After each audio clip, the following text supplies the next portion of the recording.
Astronauts report it feels good. T-minus 25 seconds. 20 seconds and counting. T-minus 15 seconds. Guidance is internal. 12, 11, 10, 9. Ignition sequence starts. 6, 5, 4, 3, 2, 1, 0.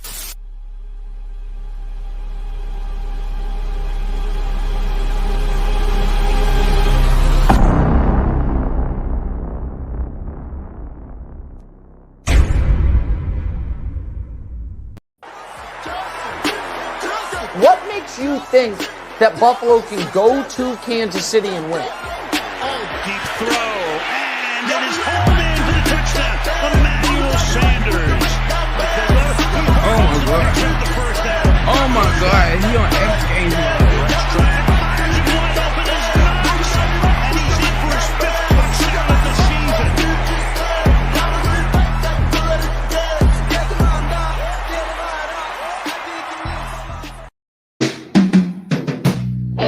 It's only right we start the show off on a positive note because, unfortunately, during this one, there aren't a whole lot of positives to delve into. Live Wednesday night, you already know what it is, the smoke break right here on the Buffalo Fanatics YouTube channel off a Monday night loss that was soul-crushing. Heartbreaking to say the least. It's right in the name of the episode, and for good reason. It was a heart shatterer out in Nashville. Nashville takeover by Bills Mafia that resulted in a loss that's going to sting for some time, especially due to the fact that we have to sit on it for a full 2 weeks until the Bills take the field again. It's funny how football works. It's funny how our emotions work. We've talked about this before, but it's amazing within 1 week how you could be riding the highest of highs and then suddenly, within the blink of an eye, riding the lowest of lows. And for the first time in perhaps my life, the Bills had almost unanimously been crowned the best team in the NFL. And if they weren't crowned the best by the pundits throughout the league, the media experts, quote unquote, then, well, they were close to it. Everybody throughout the league had the Bills, 1 or 2. Anybody else, opinion doesn't matter. But without question, after the win against the Kansas City Chiefs, everybody had the Bills right up top. And it really, truly felt, even though I had felt this before at times, it felt for the first time that after that win, that last hump that I felt that they needed to get over to really solidify themselves as the best team in the NFL, once they had done that, it finally felt like it was real.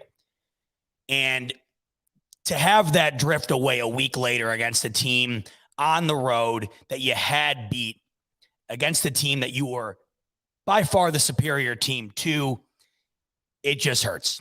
And this one hurts for a multitude of different reasons. We'll dive into all of them throughout the show. Start off with the main reason why I think it hurts the most, and it's what I said right off the bat. It's the fact that this loss goes into the break. And we're used to that, right? I mean, last year, the Hail Murray, and we had to sit on that for 2 weeks. That one stung. And we all know how the Bills answered after the bye, and they answered the way that we all wanted them to, probably better than we could have expected. They didn't lose again until the AFC Championship. This one, not nearly as heartbreaking, but in some ways it does feel the same. It was a very gut-wrenching loss for a multitude of different reasons. The Bills had this game won at numerous times. They were the better team for what felt like the majority of the game. And it was little things here and there that really wound up putting the nail in the coffin on the Buffalo Bills. It felt similar to the Pittsburgh Steelers game in the fact that it just, you noticed if you watched the game that the Bills were the better team. It felt as though that they could win. And it felt as though that when it was all said and done, they should have won. Then again, they didn't. Although in this one, you might feel better about it because the game against the Pittsburgh Steelers was just terrible in all facets, really. In this one, the Bills offense really did show up the way they have been showing up the last several weeks. Can't say the same for the defense. Right there is another reason why this one was very disheartening. We had all come to terms with the fact that perhaps the Bills had the best defense in the league. And I thought that despite going against Derrick Henry, who we'll get into him in a little bit, but my God, I mean, what more can you say? Despite going up against him, I think a lot of people felt that, look, we've gone against him multiple times, and when we have, he's never broken 100 yards. He's really never dominated a game the way he does against other teams. I don't think anybody really expected what he wound up putting out on the field Monday night, but he was the ultimate X factor, and he really exposed this Bills defense in a way that has not been seen yet this year. I mean, the Bills had not allowed points into the 20s, or 24 more points other than the Pittsburgh Steelers game.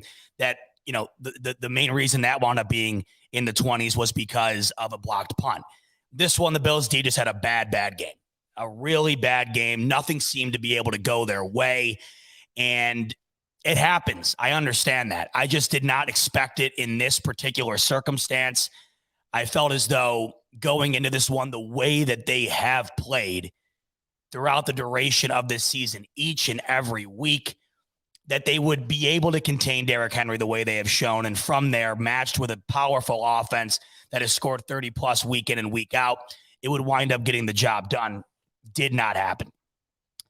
Bot line is open throughout the whole show here. Really want to hear from you guys on this one. I'm sure there's a lot of people out there watching right now who have a lot to say about this game. I mean, there's so much to talk about in this one, and let's not waste any more time. Let's get into what everybody's talking about the day after and the days after here. And that, of course, is the fourth down play. A lot can be said about that particular circumstance. It's amazing how a game that had 7 lead changes, tied for the most in Monday Night Football history, can boil down to one play, can boil down to a couple of inches, and that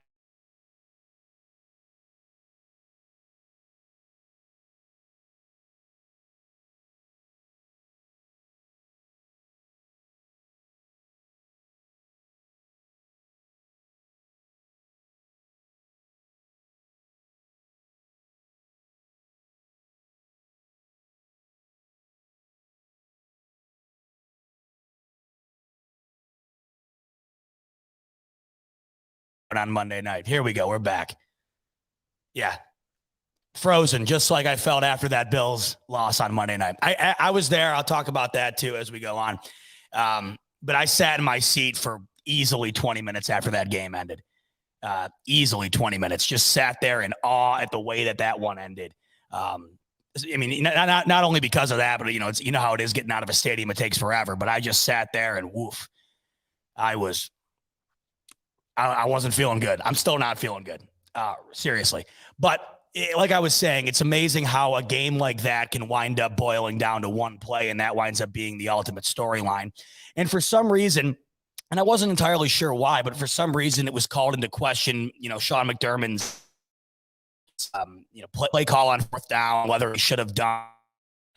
Listen, this stuff happens every single week in the league now. I mean, look at the Los Angeles Chargers. It seems like every single time they get in a fourth down situation, they wind up going for it. This was not a position the Bills found themselves in that's anything new at this given time in the NFL. The team that's in that position almost always winds up going for it.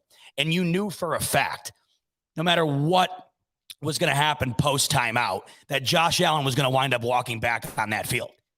It was a guarantee. But the thing is, it's okay to the people out there who wanted to kick it. It's okay to have that opinion. Everybody on Twitter would tell you differently. Everything I've seen on Twitter says it was no. And that's it. Solidified no. Exclamation point, all caps, no, you shouldn't have. It's okay to make the argument because of the circumstances. Now, the analytics would tell you no way in hell, right? That's where a lot of people are getting their backup from. And I understand that. You have you have the quarterback in Josh Allen as a human giant, 245, 6'6". I understand it.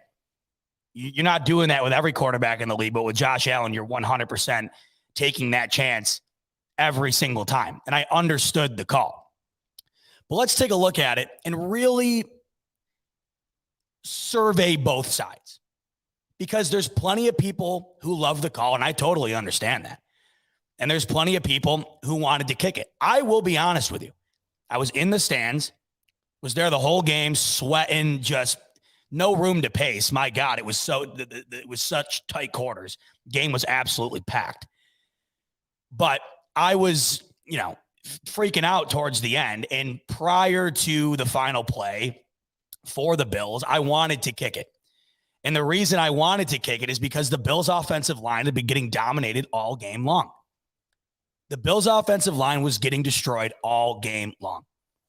And I don't know whether it was just divine intervention, gut feeling, something had told me in that moment it wasn't going to work. And it didn't. Now, that could have gone both ways. What does that mean? Nothing. I understand that.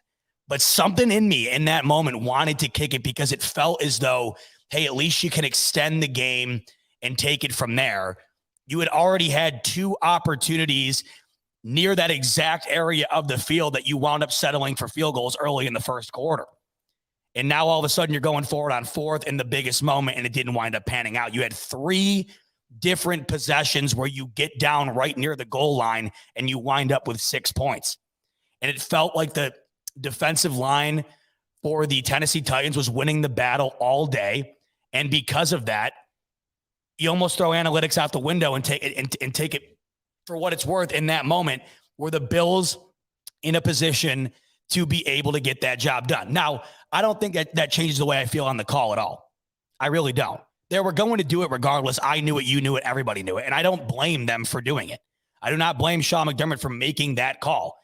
Truth be told, it was probably the right call, right?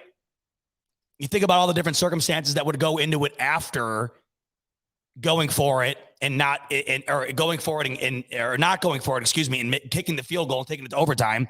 You'd be getting rolled on defense all game. You're taking it down to a coin flip. You're leaving it up to chance. I completely understand that. But there's also other elements here that you have to weigh in. And everybody wants to talk about it, so we'll talk about it here as well. So let's go right over to the play. I got it right here. And let's talk about the things about it that were just off, that just did not feel right from the get-go. Because there are several elements to this play that I look at as I watch it, and it just didn't, none of it felt right.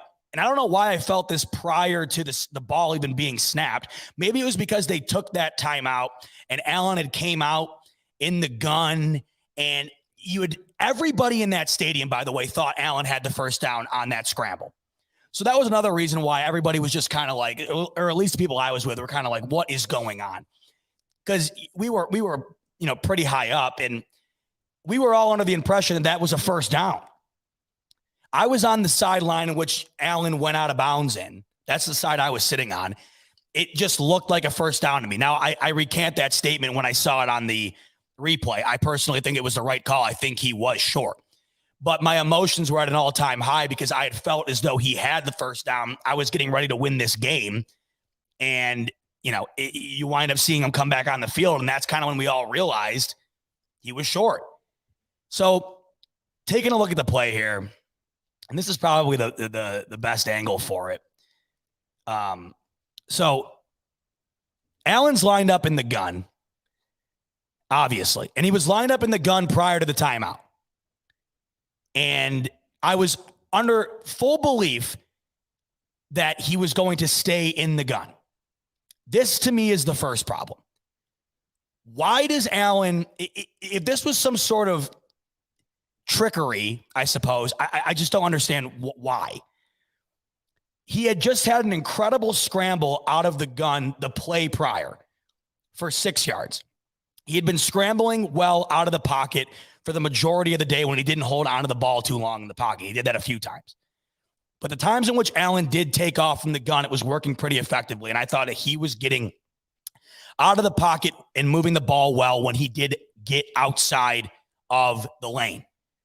And I thought that was going to be the reason why they were going to leave him in shotgun and leave it up to the the Tennessee defense to figure out whether or not he was going to run it, hand it off, or throw it.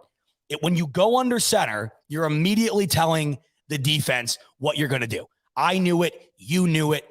Vrabel knew it. The Tennessee defense knew it. Everybody who watched this game knew what play was coming. And I understand it.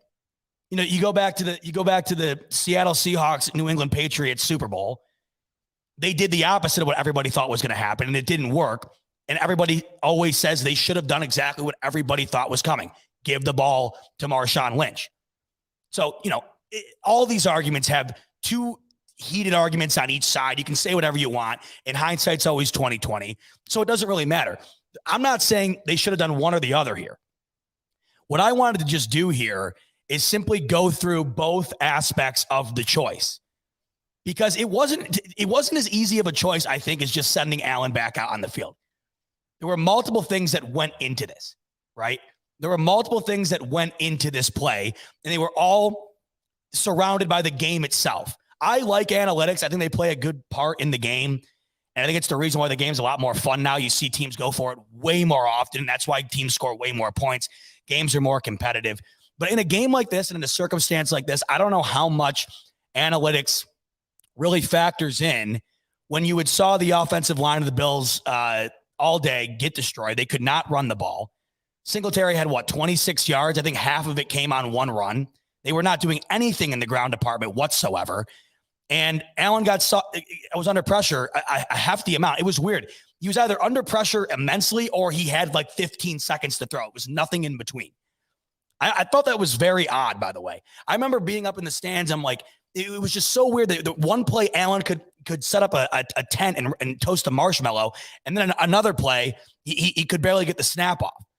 It just felt like it wasn't a guarantee that the way that the offensive line for the Bills been playing in this game was going to wind up resulting in the Bills getting this yard. But at the same time, you do have a quarterback who is about as automatic at this play as you can possibly find. And that right there is why you knew that they were going to wind up doing this. Let's get into the play. So in shotgun right here, Moss is lined up to the right. You see the defensive front for the Titans lined up five wide across the middle, but nobody across the center, right? We all know what happened. This is where it gets weird to me. All right there. Everybody pinches in. Now look when they pinch in.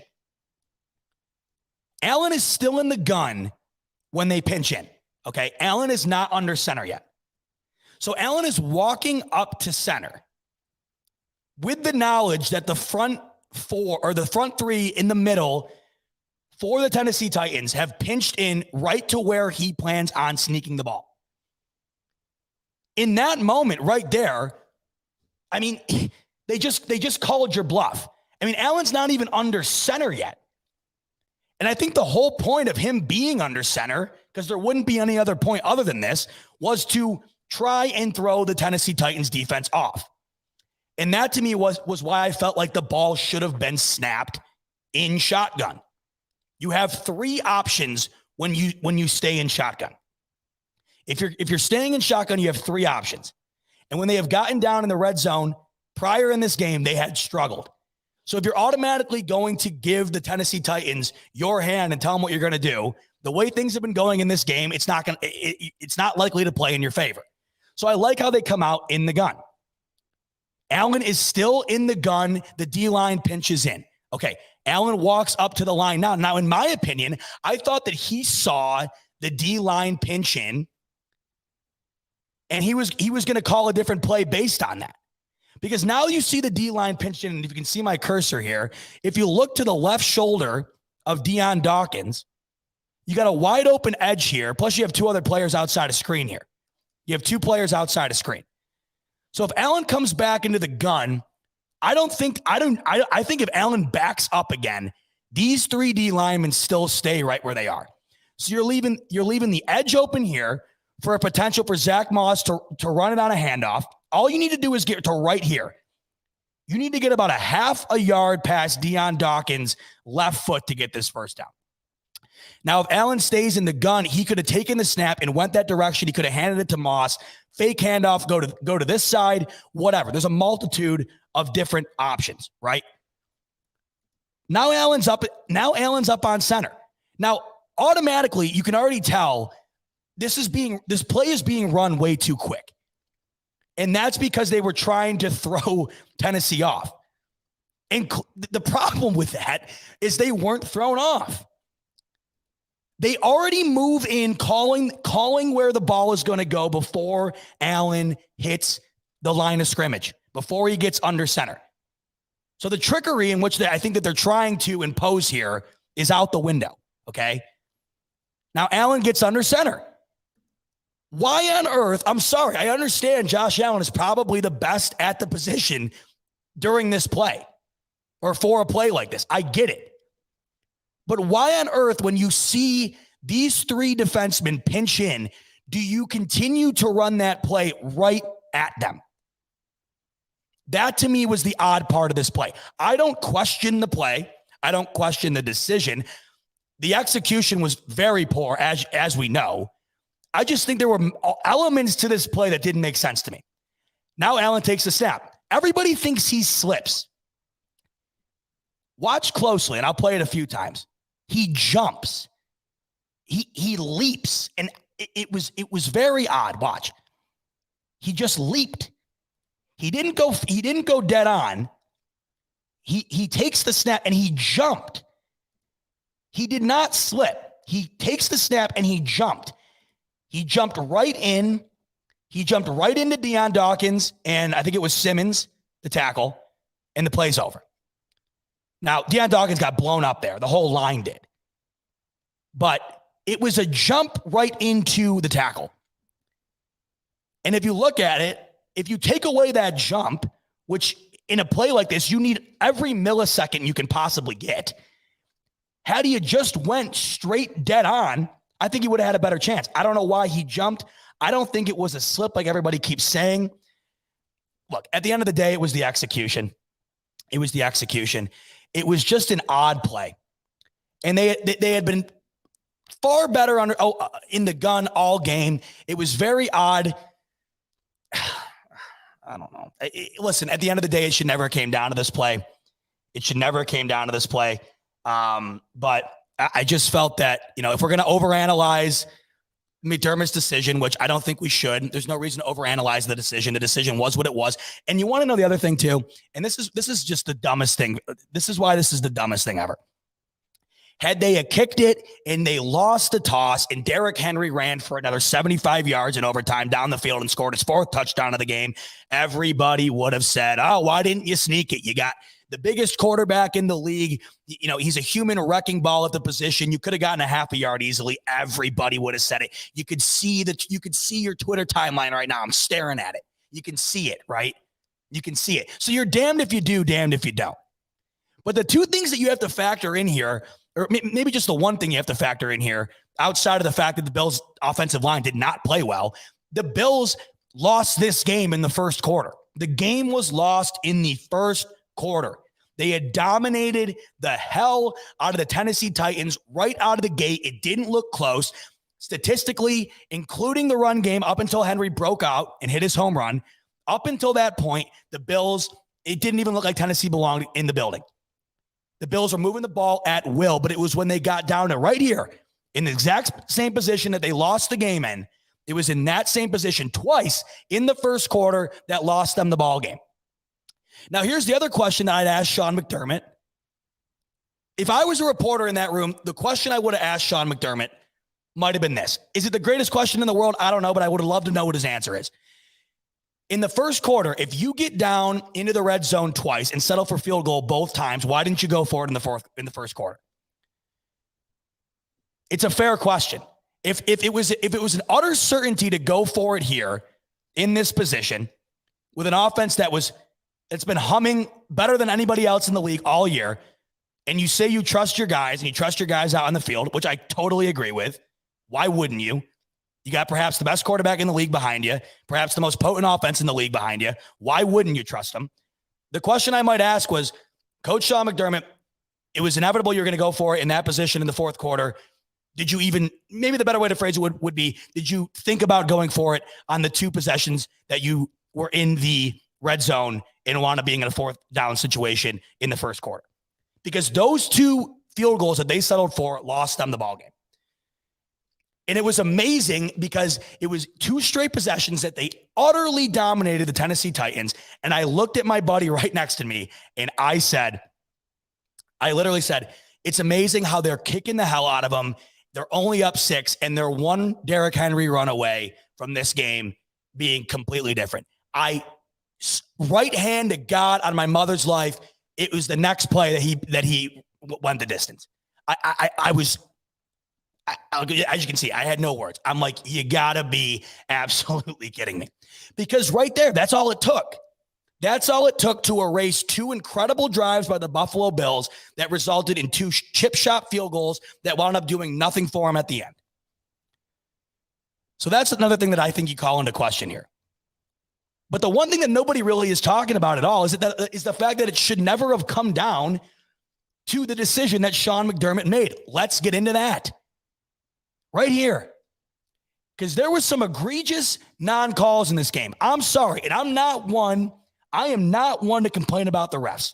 I'm simply not. I mean, for God's sakes, last year when we beat the LA Rams, we won because of the refs. I mean, it happens to every team. You catch some breaks and you don't catch some breaks. But it's either you're calling it all game or you're not. And they were calling it all damn game. It felt like there was a flag on the field every play. And it felt the same way last week against Kansas City. Anytime there seemed to be a good play, there was laundry on the field. So here you are, right? Here you are, 3 minutes left. Henry just takes the lead for the Titans, right? And look, I had the utmost confidence in the fact that the Bills were going to be able to get down the field on this drive. Why wouldn't I? They've been doing it all game for the most part. But here you go. Let me get the audio off here. All right. So we all know what happens here. Okay. Isaiah McKenzie takes it the distance, called back. There's the flag thrown right there. Okay. What? All right. Okay. So I'm going to pause it. Let's see right here. Okay. So as we know, flag thrown for hold. The hold's right here. The hold is right here behind Isaiah McKenzie. Okay. Was it a hold? Perhaps. Okay. But there's the call. There's the call that erases the Bills' go-ahead touchdown right behind Isaiah McKenzie right here. You're going to call that, but you're not going to call this? You are not. Look at Teron Johnson in the top of your screen. Are you kidding me? You either call it consistently or you don't call it at all. Look at Teron Johnson right here. He is getting tackled. And he would have had a chance at Henry if he had the ability to run towards him. Look at the hold right here. Are you kidding me? Teron Johnson is turned around. He's being grabbed by his shoulder and he looks like number 2's dance partner. And you're telling me that's any less worse, if not way more worse, than what wound up costing the Bills the ball game on this kick? I mean, give me a break. I'm not one to complain about calls, but if you're going to wind up calling it like you do, then you got to call it on both ends. And there's like 3 flags on this play, okay? You got Jordan Poyer getting tackled right in the middle of the field. The worst is Teron Johnson. I can't get over it. See, I was at the game, so I didn't see it like most of you at home did. When I got home and saw this, I could not believe how egregious it was. Teron Johnson right here, I just can't get over it. I mean, he's holding him for like 3 yards. Look at this. I mean, you have got to be kidding me. You have got to be kidding. And then Tre'Davious White right there, blocking the back. Tre'Davious White, another lane to tackle Henry. You got Teron Johnson right here with a lane to be able to get after him if he's not held. That's over with. There's Tre'Davious White blocking the back.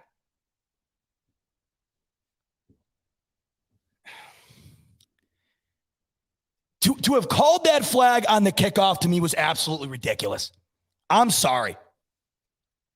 I'm not going to complain about flags, but when you're going to throw it in one circumstance and not in the other, and they were throwing them all damn game. It wasn't like they were letting them play. They certainly were not. This loss sucked, man. This loss sucked. And the fact that it came down to what it did, it should never have. And it's amazing to me that winds up being the storyline, because it really shouldn't be. The storyline is the fact that the Bills defense was non-existent. They were nowhere close to what we had saw the last few weeks. And in actuality, the storyline is the red zone of efficiency. You had 3 opportunities to get in the end zone. You settled for 6 points. And ultimately, that wound up being the biggest problem in the first quarter. Excuse me. That wound up being the game. That wound up being the ball game.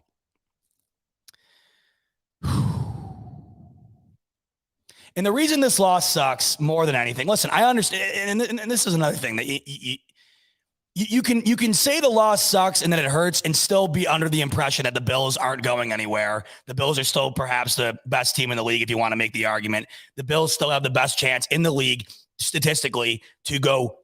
You name it. They still have the best chance in the league to win their division, the conference, make the playoffs, make the Super Bowl, etc. ESPN, FBI, go look at it. It's all the same. It's all the same. They're still top dogs in that department. But the reason this one sucks is because there's so many reasons that it sucks, right? I mean, you can still look at this game and be dramatically upset about it and not be like, oh, it's almost like you're not allowed to be upset about a loss. And the first thing you have to say is, oh, the season's long. It's all about the playoffs. You know, like 35,000 plus people went to that game from Buffalo. And to lose in that way, it was awful. I had a 13-hour drive back home. It sucked. So, you're allowed to say it sucked because it absolutely sucked. It absolutely blew. It's just, it is what it is. It is what it is. And the fact that was before the bye, so you got to sit on it for 2 weeks. The fact that it came down to the last play. And the fact that if you win that game, you might as well give the Bills the 1 seed. And now and the other thing that I've already said, the other thing, now you got everybody, oh, we thought the Bills were the best team in the league. Oh, 1 week. And it's true. It's true. You're crowned the best team in the league for 1 week. And you lose to the Titans, the team that lost to the Jets. 7 times the Jets sacked Ryan Tannehill. The Bills didn't get to him once. How is that possible? A defense that had been rolling. It was weird. It didn't make any sense. It didn't make any sense. And it sucked for just an egregious amount of reasons. And I think it sucks even more for me, as you can tell, because of how just fired up I am about it. Because I go all the way down to Nashville, me and literally the entire city of Buffalo. You spend God knows how much money. You go to the game. It's not a quick trip, by the way. We drove. Not the smartest idea. 12 plus hours, whatever the hell it was. And to have it all come down to that moment in a series of moments that happened prior to that really just stung to begin with. It just, it hurt. It hurt. And this was really the last game that you looked at on paper and felt the Bills would even have an issue with. Even close. I mean, how many times do I got to go over it? How many times do I got to go over the schedule? I mean, out of the bye, if they're not 7-2, is it even possible to lose any of these 3 games? I mean, good God. Dolphins, Jags, Jets. I mean, I've been over it a million times. I'm not going to do it again. I just don't see another loss on here until the Bucs. So if you won that game, and by the way, Tennessee plays the Chiefs this week. So whatever happens there knocks at least one of those other teams down a peg. Had you beaten the Titans, you moved them down to 3-3. Had the Chiefs beat them, they're down to 3-4. And if they had beaten the Chiefs are 4 games back essentially behind the Bills. It was a big game and a bad loss. Let's just face it. It was a big game and it was a bad loss. And I had said last week, this game almost in a weird way felt bigger than the Chiefs game because the Bills had finally been crowned the top dogs by nearly everybody. They had not been in this position unanimously yet. And they go in to a Titans stadium that was filled with Bills fans. Everybody knew it. They go into a game that last year in the same position they got smoked in. The week prior, they took care of Kansas City, a team that last year they got smoked by. And it just felt like the Bills were on a revenge tour. And I think a lot of people felt that way. And the way that they had been dominating teams, including the Kansas City Chiefs, this one was not expected. It was not expected. And I think that, if the Bills had a game this weekend, it would be a different story. I think I would be a lot less upset about it. But at the end of the day, as the time's going to go on, I do understand that the fact that, It is a very, very long season. And if I look at that schedule, I won't be this upset for what feels like 2 or 2.5 months, perhaps longer, depending on the schedule. So, yeah, I mean, I'm not going to linger on it for too long, but it was just one of those positions where it felt like the Bills could really, really lock things up early here in a game that was against a team that is going to now probably threaten for a top playoff spot, especially because that division is so weak. And look, let's get into this a little bit. Derrick Henry in general. Why does nobody talk about him?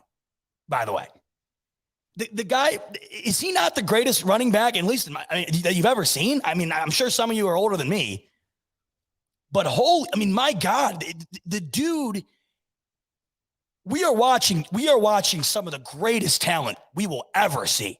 I mean, I wasn't alive for Barry Sanders, Emmitt Smith, Jim Brown. I don't think we realize what we're watching. We're living in a quarterback era where nobody cares about the run game whatsoever. The Titans are really the only team that emphasizes it outside of the Baltimore Ravens. And the real reason they only do that is because of Lamar. What we're seeing from Derrick Henry is ridiculous. He is leading the league right now in yards on the ground by more than 200 yards. I mean, it isn't even close.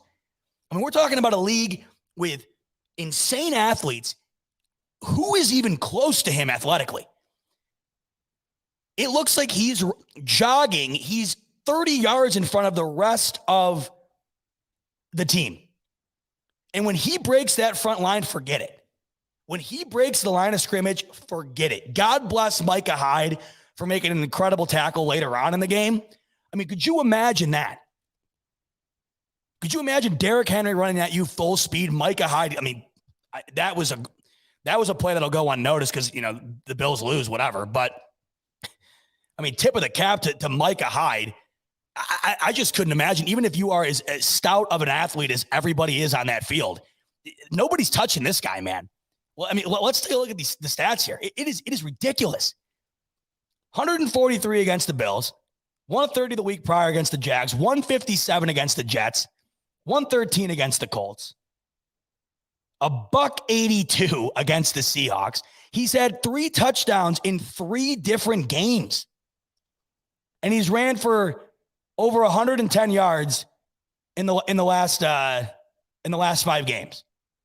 And it's like nobody talks about him at all. What are the Tennessee Titans without Derrick Henry? And look what he did for them throughout the game. As soon as he busted that runoff, I mean, let's be fair. And everybody wants to say, if you take away the long run, well, you can't take away the long run. You don't think the Baltimore Ravens say, well, if you take away Lamar Jackson's pick 6, they probably win that playoff game. Yeah, they probably do. But it happened, right? The Bills did a good job against Derrick Henry.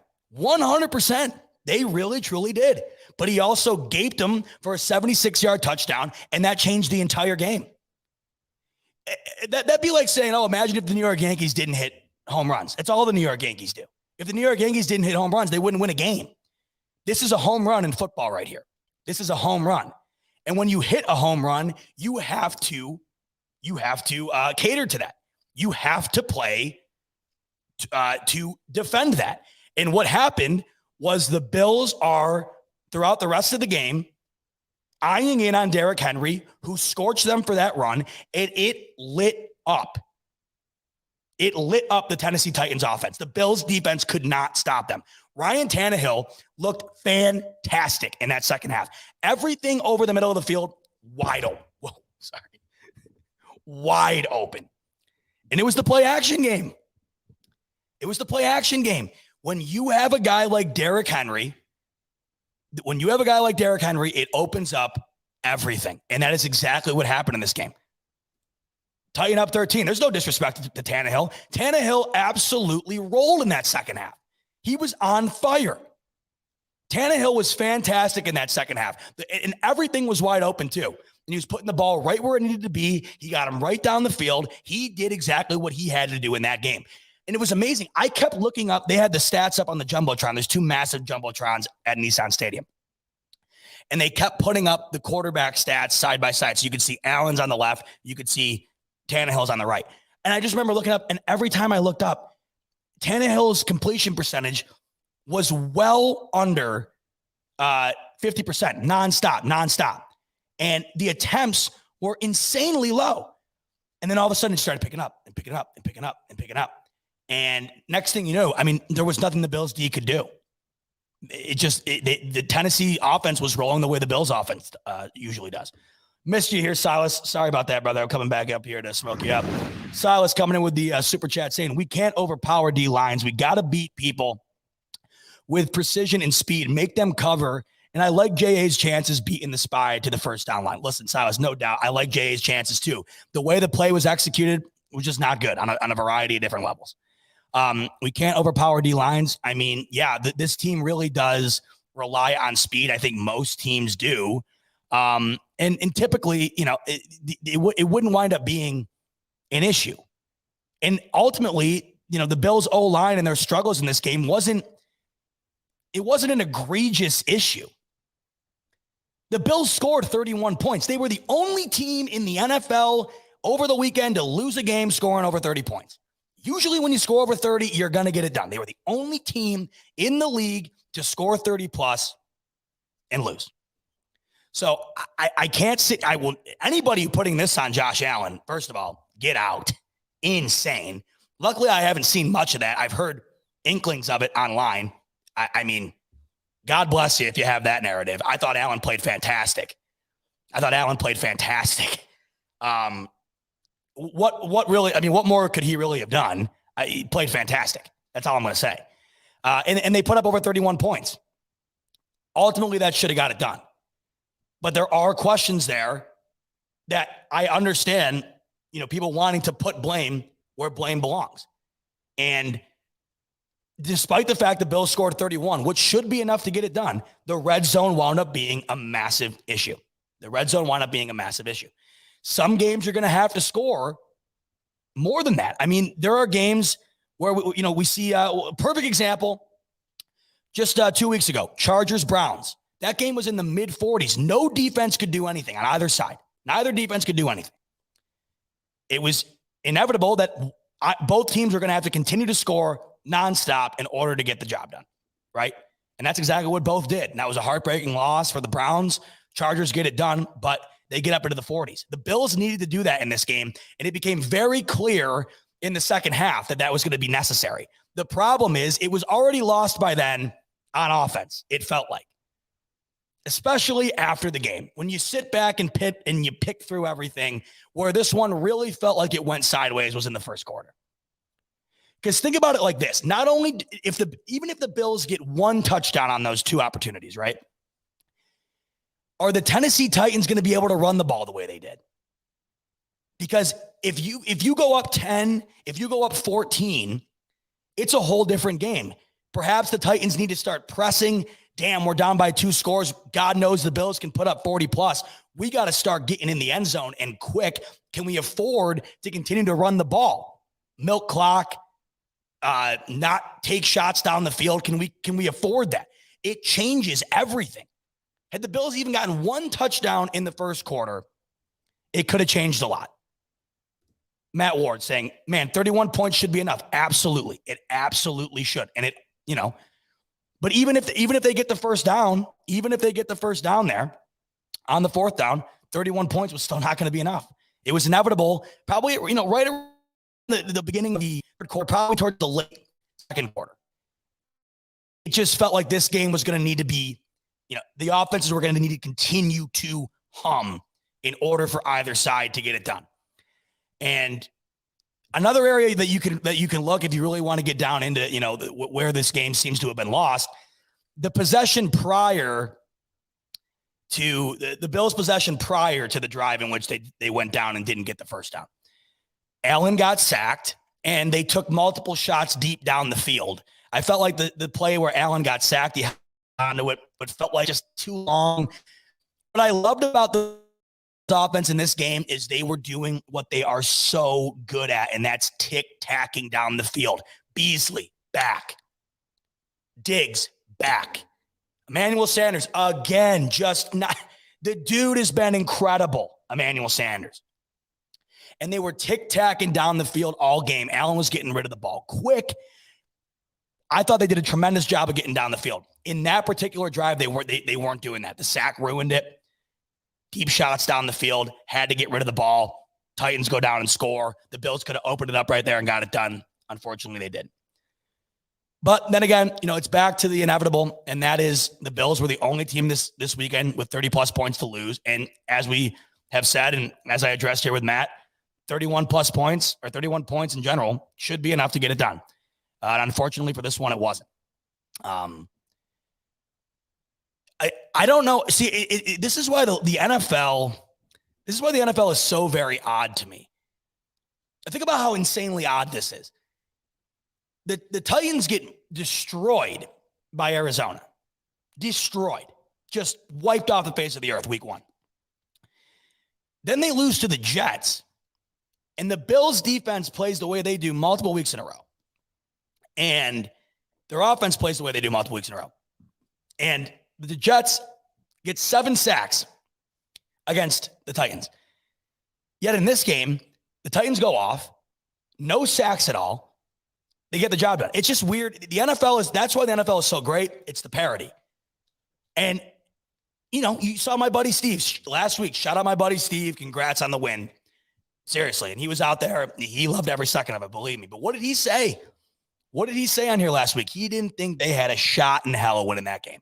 And I talked to multiple Titans fans down in Nashville throughout the weekend. Didn't talk to a single one who thought they were winning it. I tweeted this out. We talked to one fan prior to the game, and I asked him how he felt about the game, and he said it felt like they were walking into a buzzsaw. It wasn't like even the most optimistic of Titans fans were overly confident about this game at all. So that's why it stings. It was a game that the Bills were 6-point favorites on the road in, and just a litany of reasons. Let's go in here to the comment section. Seeing Zach Carpenter coming, Titans fan here. If Henry didn't have that 76-yard run, we could be looking at a blowout. Yeah, I hate to keep going back to if it didn't happen. And like I said, egregious non-call on that hold. I'm sorry. I understand things go uncalled, but if you're going to call it on McKenzie's return, how can you not call it on Teron Johnson there? I just don't understand. But yeah, Zach, no doubt what happens on that drive. If Derrick Henry doesn't go the distance there, the Titans had nothing going on offense early on. The Bills were humming on offense. Eventually they were going to get in the end zone. Yeah. That's the beauty of football. Things change like that. It's crazy. Statistically, the Bills were dominant, and then all of a sudden they weren't. It's just, it's odd like that. Even if you go over to the stats, Bills all over them on time of possession. I think they ran, let me get the exact numbers up here. The Bills ran 22, more plays than the Titans did in this game? So it's just, it's insane how things happen in this league. And that's why I played that clip at the beginning of, what Alan put on his Instagram there. Just last week, you beat the Chiefs, you're the top dog, and then everything changes. And that's not to say the Bills still aren't the top dog, but there's plenty of people who don't think they are. And last week, there was almost everybody thought they did. It's just weird like that. Good opportunity here to tell you about my good friends over at Manscaped, like I always tell you about. This game's a game of inches. As you saw in this game is a game of inches, and there's no better way to take care of your face and all the areas that need shaving than getting down to the closest shave, getting those inches off of your skin, and that's where the Lawnmower 4.0 comes in. If only we could have used the Lawnmower 4.0 in this game and shaved off a little bit of the field or whatever the hell, and gotten the Bills another half yard over the hump. Who knows? Things could have been differently. Can't do that, but you can do it yourself using the Lawnmower 4.0. You can get the cleanest shave in the game. It's the best product on the men's grooming sector right now. Wireless charging, LED light built in, that travel lock. I had mine with me over the weekend. Was getting ready to shave W into the side of my head until things went awry at the end there. What are you going to do? Hopefully we'll be doing it in February, but that is the Lawnmower 4.0. You know all about it by now. If you don't have it, get it. Head over to manscaped.com, promo code Fanatics, and you'll get a special discount, not just on the Lawnmower 4.0, but all Manscaped products. You know, here's another thing that I don't think anybody really has talked about in regards to the fourth down call. It wasn't a guarantee the Bills were scoring. Nobody's talking about that. It wasn't like that play was to get the Bills in the end zone to win the game. If we go back, the version I have up here doesn't have the scoreboard up, but the Bills have one timeout left. And I think there was less than 20 seconds. So you got one timeout left. And I'm assuming if the Bills didn't get into the end zone in 3 plays, they were going to go forward again. That's what my assumption is. And everybody's talking about that fourth down play like it was the entire game. There is no guarantee based on the way things went in that game that the Bills were going to wind up getting in that end zone. We saw the first 2 drives of the game in the first quarter get down into that area and not result in touchdowns. You can't sit here and tell me it was a guarantee they were getting in there. Justin's saying that. Look at Justin. I think they have a hell of a good chance. They have a hell of a good chance. But they were running out of time, and they only had one timeout. I would have been very interested to see what the play calls were coming up next, because you really don't have an opportunity to run the ball. If you were going to run the ball, you were only going to be able to run it on first down, and that was it. You only had one timeout, so you were going to have to take 3+ chances at the end zone. I was just very interested after the game in wondering what would have been the play call, what would have been the strategy had they gotten that first down. It really makes you wonder. I think in that scenario, though, everybody, that was why it was so confusing to me the more I thought about it. Every show led off with it. I mean, even the biggest shows, Dan Patrick, Colin Cowherd, and Pro Football Talk, you name it. It was the number one story. Should Sean McDermott have gone for it? Is there a coach in the league who wasn't going to go for it there? I don't think so. At least not any coach right now that's worth a damn, really. Maybe Mike McCarthy wouldn't have gone for it. I could see that. I could see a conservative coach like that not going for it. Andy Reid's going for that. 10 out of 10 times. Sean Payton's going for that 10 out of 10 times. We've seen it. We have seen it in LA. I've never seen anything like it. What they're doing out in LA is insane to me. Every time they get in a fourth down opportunity, they're going for it. I mean, there's just that's the NFL now. So anybody who's, was ever thinking they were going to kick it, they were never going to kick it. And in hindsight, if they had to do it all over again, they were doing the same thing. I just wonder what they learned from this. I wonder if they learned, because, Allen, we've seen him do this a million times. We've seen him do this a million times, the QB sneak. And, there was no reason for them not to run that play. I just wonder what you learned from this situation. I think when you have a versatile quarterback like you do in Josh Allen and the things that he's able to do, especially when you saw the play before, him scramble the way he did, leap over guys. I mean, you want to talk about heart and just, my God. I mean, what he was willing to do to get that first down. I don't think you could say the same for everybody in this league, but I wonder what's learned from here. I wonder if they got back into that situation again, if they do the exact same thing. I know they're going for it. That's inevitable. I understand that. I just wonder if they go for the sneak again or if they stay in the gun. And there was just something about that situation to me that felt like the gun made sense. And that's why when they were in it, it felt right. And I was under the impression that when Allen got up under center there, he was just making it audible. And I really wonder if that wound up being the issue. I wonder if Allen if Allen just came out and lined up under center, if things would have been different. I don't know. This is a tough one to swallow. It really is. It felt really good coming out here and just absolutely going off.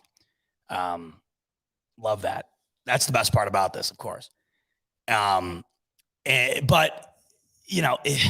this team is so damn good.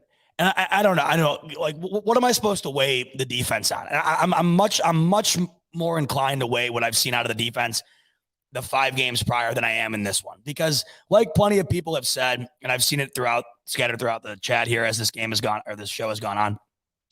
Bills do not match up with these guys well at all. How anybody matches up with the Titans well is beyond me. The Titans really, they should be one of the best teams in the league because of Derrick Henry. Nobody else in the team or in the league has what they have. A guy that is literally a human bulldozer. It's remarkable. How you're supposed to defend that, I will never know. And the Bills, they can't. They got worked last year. I mean, I understand they held Henry to a pedestrian type game as far as yards, but he is a huge factor in the game, especially what we've seen against the Bills. It's 2 straight years where the Bills have allowed them to really rack up points on offense and go off, and it results in wins. Yeah, Don coming in here. Talk about this a little bit. Miami and Watson. Yeah, I am hearing that all over Twitter. I'll believe it. I will believe it when I see it. It has been being talked about for what feels like. It's very similar to what I felt like with the Bills and Zach Ertz. Miami's been going to get Deshaun Watson for what has felt like the entire year. Would not shock me. Miami is bad. And Tua is not the solution. Whatsoever. I got to go back up here because my boy Brian Bauer is just sending a super chat. I'm going to get to that in a second, but it just reminded me of another super chat that I missed out on. I'm just ranting and raving here. I'm sorry about that, Chad. Chad coming in. That was an amazing Monday Night Football game for football fans. Yeah. Without question, Chad, and let me just say this. It was one of those games where you wish you didn't have a dog in the fight. Because if that was just a game on and I wasn't a Bills fan, you guys weren't Bills fans, and it was just a game to watch, woof, that would have been a hell of a watch just to enjoy some football. It's fun when you got the dog in the fight. Don't get me wrong. There's nothing better, but it ain't fun when you lose them, man. It ain't fun when you lose them. That one just stung so freaking bad. It stung more than ever, I think, too, because I think it was there anybody who thought Allen wasn't going to get it? And that's another reason why you, of course, go for it. And I don't want to get that twisted, by the way. I wanted to defend both sides. I wanted to give the reasons as to why you would go for it and why you wouldn't, what I liked about it and what I didn't. I am of the full belief that you go for it there, 100%. 100%. And the reason why, if you have to only give one reason, is because I don't think there was anybody who thought Allen wasn't going to get that. I really don't. And if you did, like, what was your reasoning for that? What was he, 29-32 prior to that or something crazy like that? What was your reasoning? You really didn't have any. So I completely understand him. It ultimately came down to the execution. And when you look at the play and really break it down like we did on here, all of it just kind of felt like wonky and off. It just didn't feel right. And it wasn't executed right. Plain and simple.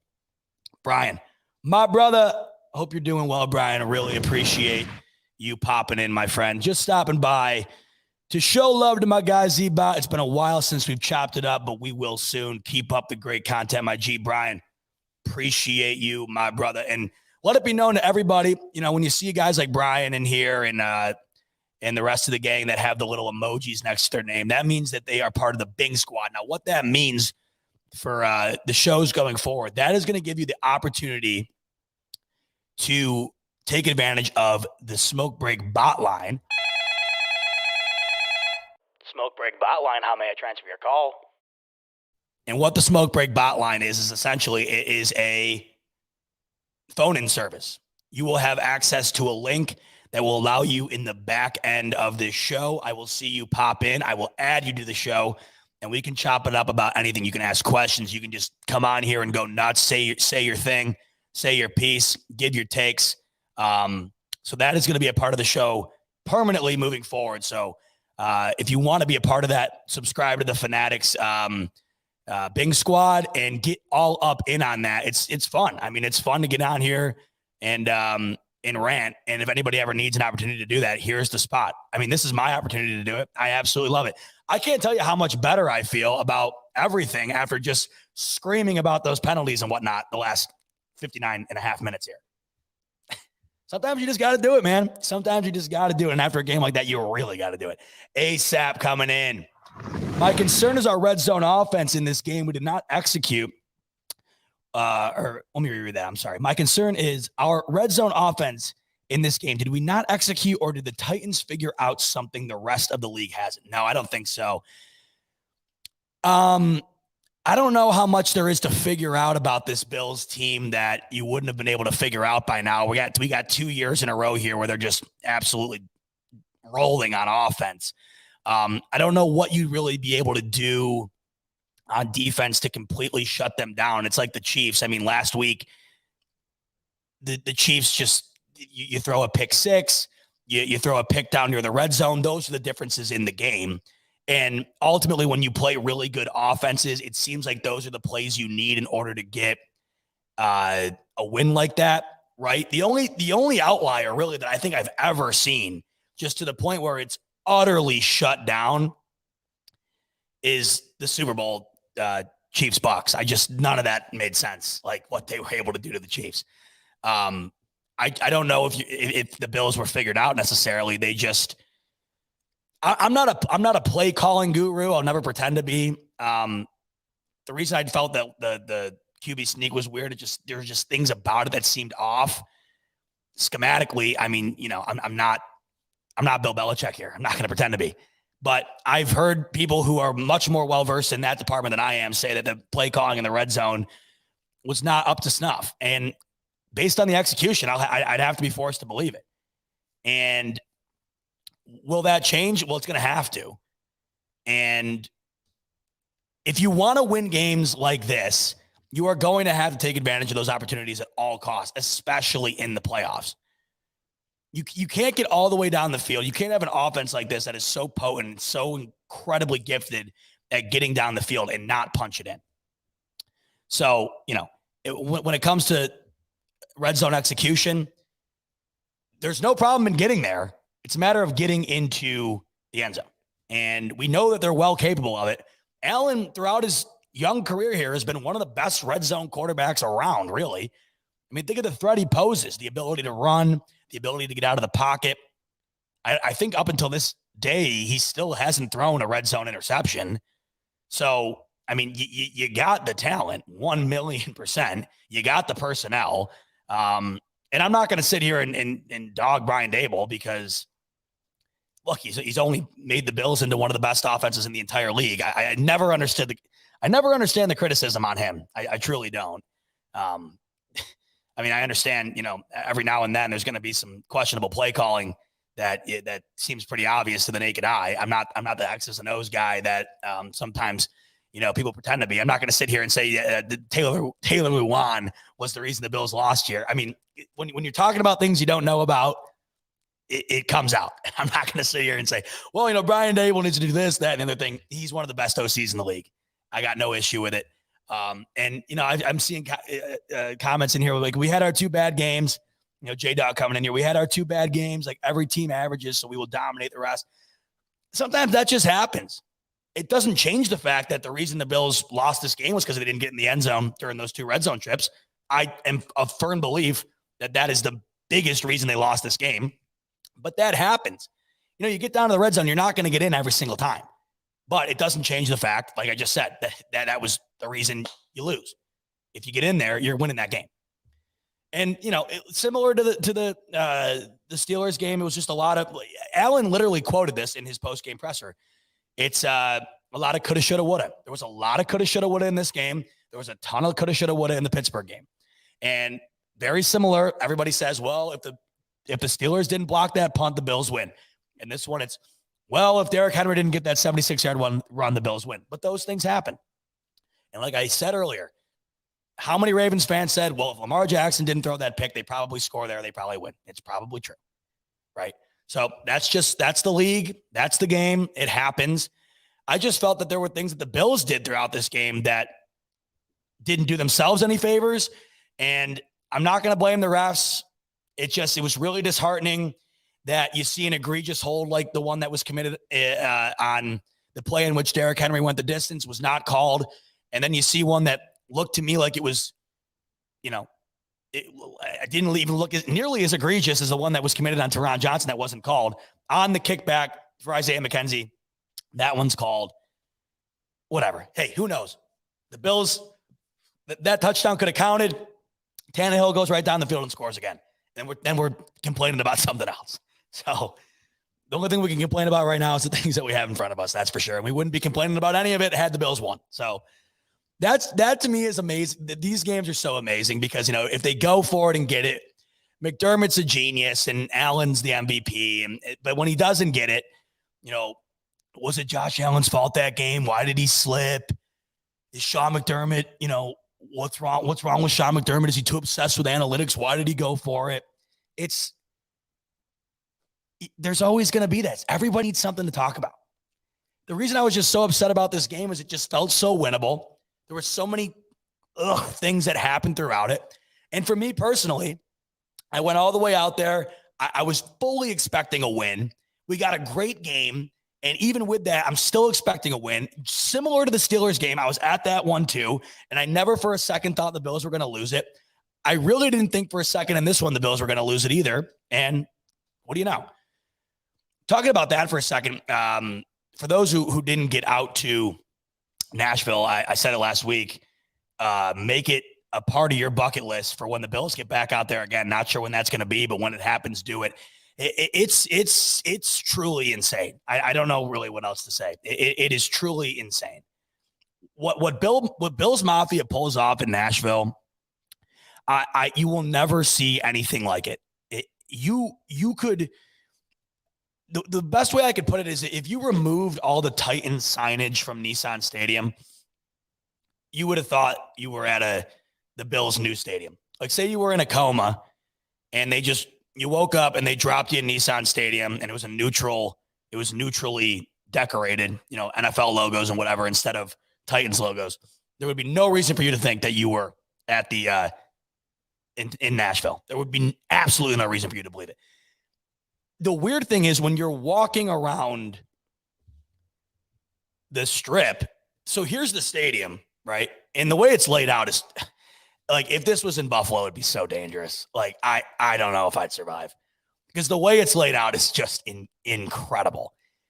It's a strip, Broadway, the strip, an infinite amount of bars. And we're not just talking about bars, like, hey, you walk in, your classic sports bar, your dive bar, you sit down. I mean, we're talking about like the mecca of bars.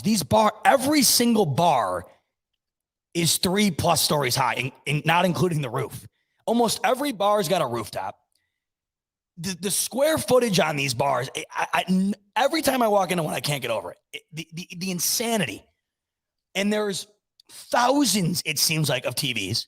Everywhere, just everywhere. And amazing, music and memorabilia out the ass all over the place.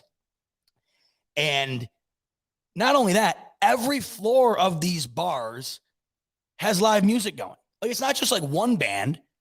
This one bar I was at, I think it was Honky Tonk. It was called, listen, I'm not a country guy, man. Honky Tonk. But, and look, I have listened to enough country music over this weekend to last me 10,000 lifetimes. I mean, I caught myself singing it to myself at one point. And don't get me wrong, I'm a huge music guy. I'm sure you guys have heard me before talk about all the concerts I go to every year and how I travel around and stuff. I can't do the country, man. I love all types of music. I can't do it. I hate it. I absolutely hate it. And it's funny when you're down there, you're like, you don't hate it. Like if you're somebody like me who really hates country music, you like deal with it because it's just awesome. There's no way you could have a bad time when there's people jamming out, and these guys are all great. Like these bands, despite the fact that it's country music, and I just totally can't stand it. All their voices are terrific. The musicians are incredible. And there are a couple guys who can absolutely wail on the guitar.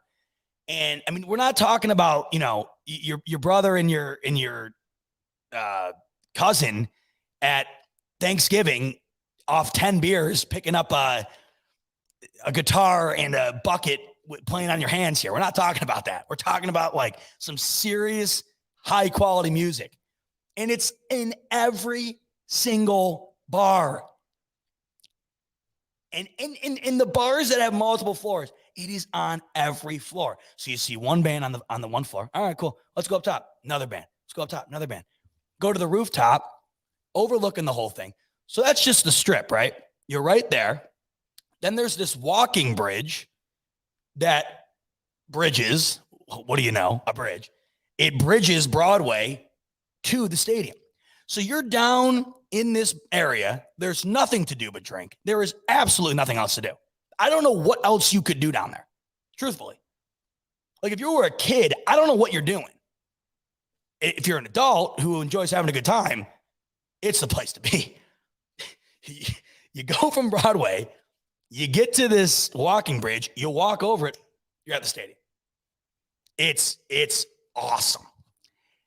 Not only that, it's like that, but on Bills weekend, like what we just experienced, let me try to find the right way to truly put this into perspective. It was like, the way I guess the best way to describe it, it was like being on Allen Street or Chippewa or whatever, right next to this Bills stadium. It was like being on that street on a Sunday afternoon. All you see is Bills fans.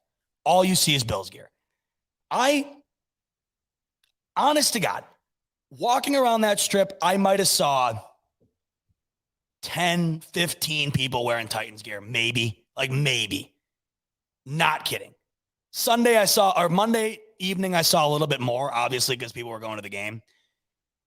I got there Saturday. So Saturday, Sunday, Monday, every single human being on that strip. And it wasn't like there was a small amount of people. I'm talking thousands. Everybody. Bills gear. It got to the point where I said to my buddy, I go, if I hear this shout song one more time, I'm gonna lose my mind. Like I'm literally going to lose my. The shout song, it was every 3 seconds. Like I am not kidding you. It was infinitely more than you'd ever hear in Buffalo. The shout song was being chanted every single second of every single day I was there, nonstop, everywhere you went, no matter what. And you walked by a Bills fan, it was just hey, that was it. Like even if you were like off the strip, just walking back to wherever you're going, see a Bills fan, go Bills. They see in the distance, hey, back. Like it got to the point where Monday night, like you'd hear the hey, and I'd be like, like I couldn't even do it anymore. I was like just done. I was gassed. That place, I would tell you what though. Don't go down there without some energy in you, because that place will beat you. I said to my buddy, I can't come here again.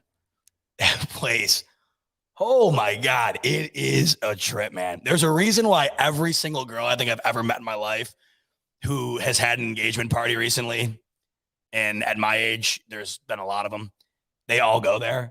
That's why. It's just a riot. Like, it's just a blast.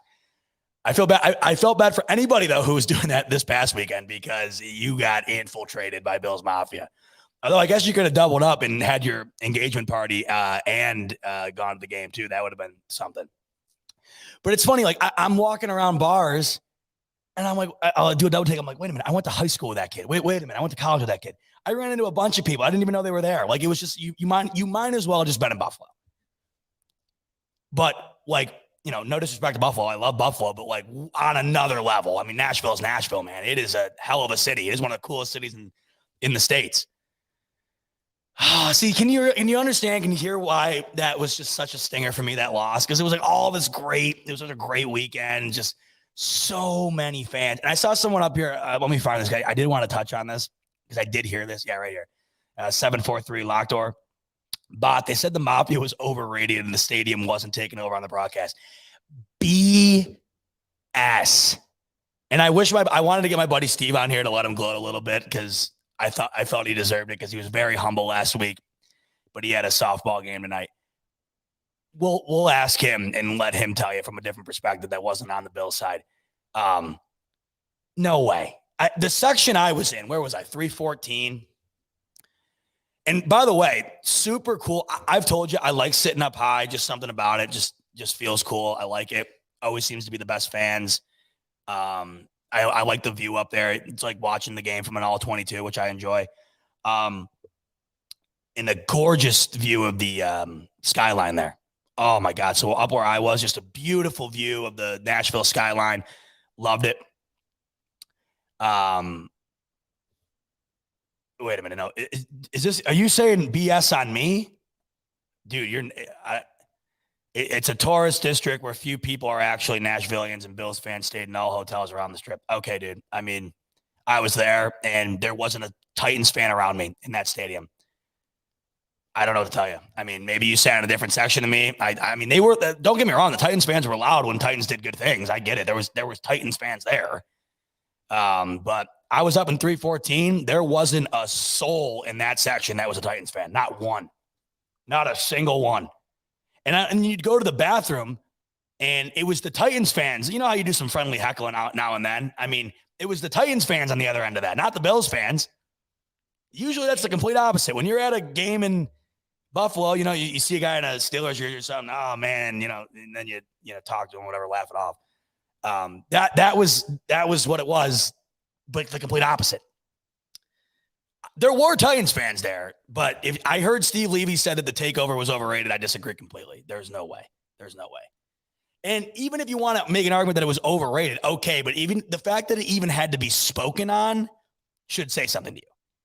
Like, is there ever a Bills game where anybody in the broadcast booth says, wow, you know, the so-and-so team really showed up today. Man, look at the Jets fans really showed out today at One Bills Drive. Oh, my God, there's an overpouring of Patriots fans here. Like, no. You don't hear that because it just doesn't happen. So you can say it was overrated, but the reason you know it wasn't overrated is because that you had to bring it up. I mean, proof's in the pudding, man. Before we get out of here, I got to tell you about my friends over at NordVPN. Real quick, you already know the drill by now, offering an awesome deal over at the BFVPN.com. Quick little promo right here to show you what's on offer over at the BFVPN.com. What up, Buffalo fanatics, Z-Bot, Z here with you live. No, not again. Come on. Man, every time I go live, my internet lags out. What's this? Z-Bot, you got to start using NordVPN for your streams. It will help speed up your internet. 2-year plan is 70% off at the BFVPN.com, and you get your first month free. Kingpin knows best.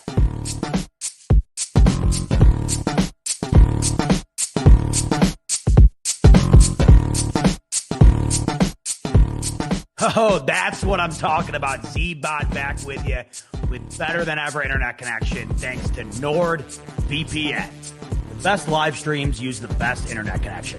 That's why the Buffalo Fanatics is proud to be sponsored by NordVPN. Visit the BFPN.com to take advantage of 70% off a 2-year plan with your first month free. You heard the man. NordVPN, the BFVPN.com. Go over and take advantage of that promo. I had somebody last week say that promo gave them herpes. So I apologize. I'm actually working on a new one. Did not know that was giving people an STD. So it's been brought to my attention. I'm working on it. And we got a new one coming. I know I've been playing that one for a while. So, all right, Sunken Grave, what do you got for me here? Sorry, have a video where once the bridge was crossed, the crowd became quite Titan because Titan fans don't live around the strip or frequent there, but drive in. Yeah, I mean, there were Titans fans there for sure.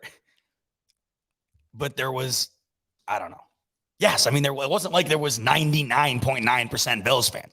But the point I'm trying to make here is like, if there's so many fans there that the broadcast has to call it out, then there's a takeover. That's whatever. All right, I'm out. I got to go back and watch season 3 of You, man. No spoilers. I've avoided them all. I love that show, man. Guilty pleasure. Freaking love it. Sister just got done with it. She said it's the best season yet. That's where I'm off to. I got no football to worry about this weekend, baby, because I and you and the whole Mafia and the team are on a bye. Sucks we got to go into the bye with that gut-wrenching feeling from Monday night. But, hey, we got 3 W's coming our way. I'll put anything on it. Look at the schedule. Salivating at the mouth. Enjoy the bye, everybody. I'll be back next Wednesday. Oh, before I go, by the way, doing a giveaway. I finally got a pair. I'll turn this music off a little bit. I completely forgot about this. I am doing a giveaway on Twitter. I'm sure by now you have seen these. It's the hottest toy in the land right now. It is the Fisher-Price, what do they call it? The Little People Collector, the Let's Go Buffalo edition. This thing, I'm a huge collector of like memorabilia and stuff like that. So maybe I'm just an outlier here. I doubt it though, because this thing is sweet. It is literally miniature figures of Josh Allen, Sean McDermott, and then the chef, which they call him Winghead. They should have just said he was the chef. It should have been the chef at least. And then they refer to this girl as the number 1 fan. I am giving away a set of these on Twitter. And for to enter, all you have to do is retweet and follow me so I can DM you back once you are the winner. When you don't follow somebody, you can't get a hold of them. It's tough. Retweet and follow. And for every retweet that the post gets, I am going to donate some money to Oshai Children's Hospital. Now, I kind of lowballed it. I said I was going to donate 10 cents for every retweet because I was really hoping it was going to pop off because, first of all, who doesn't want these? They're sold out everywhere. I don't know if you've heard about these, but like they are sold out everywhere. Nobody can find them. And I was lucky enough to get my hands on a set. So I'm giving away these, and I said 10 cents per retweet. I'm probably going to do more than that. It's all towards a good cause, obviously, and I wanted to make sure that somebody other than me got their hands on these. I know they're really hard to find, and so I'm going to make sure in the fairest way possible I'm going to do that, and by doing so, cool little Twitter giveaway. So head over to my Twitter, @ZachB22. Shoot that post or retweet. It's right at the top of my page, and shoot me a follow. You'll automatically be entered to win, and then this time next week, on my show, Wednesday night, I'm going to be announcing the winner through a random generator, and I'll be doing that right here. And whoever gets picked gets these bad boys, and we'll be donating some money to Oshai Children's Hospital. So you got to love that. Man, I love this. Oh, and on the back, too. Check this out. I don't know, man. It's so cool. It's like little Sean. Look at little Sean McDermott, man. I love that little Josh Allen. This set's so cool. And they it's not just like the Bills. I went on their website and they do like Rolling Stones versions of this and like Kiss, The Office. I don't know. I never thought I'd buy a Fisher-Price toy at 24 years old, but here we are, man. Time is a flat circle. Go over to Twitter @ZachB22. Retweet, be entered to win this set, the Let's Go Buffalo Fisher-Price collector set. And with every retweet, we are donating some money to Oshai Children's Hospital. So good causes all around. Oh, and the other thing I forgot to mention, the reason I'm donating money to Oshai Children's Hospital for this giveaway is because, where are we here? Right here. I hate how the camera's always opposite. Right here. This set is completely beneficial to the Oshai Children's Hospital. 100% of the proceeds from these sets go to the Children's Hospital of Buffalo Foundation at Oshai. So not only is this set awesome, and it's got a mini Josh Allen and a mini Sean McDermott, whoever thought you'd have that on your mantle, every sale of these is completely donated to Oshai Children's Hospital. So I figured we'd take it a step further, give a set to somebody who's looking for one, and donate some more money to Oshai. So love that. Get over to Twitter, retweet it, get entered to win. And I already sent it off, and I'm sending it off again. Enjoy the bye. Back here next Wednesday. We'll be previewing the Miami Dolphins, ready to squish them again. Poor Dolphins. Keep you updated on Twitter, by the way, about that Deshaun Watson situation. I'm not gonna get into it tonight because there was plenty more to get into, and frankly, I've been hearing that for months. I'll believe it when I see it. I'll see you next week. Enjoy the bye. Go Bills.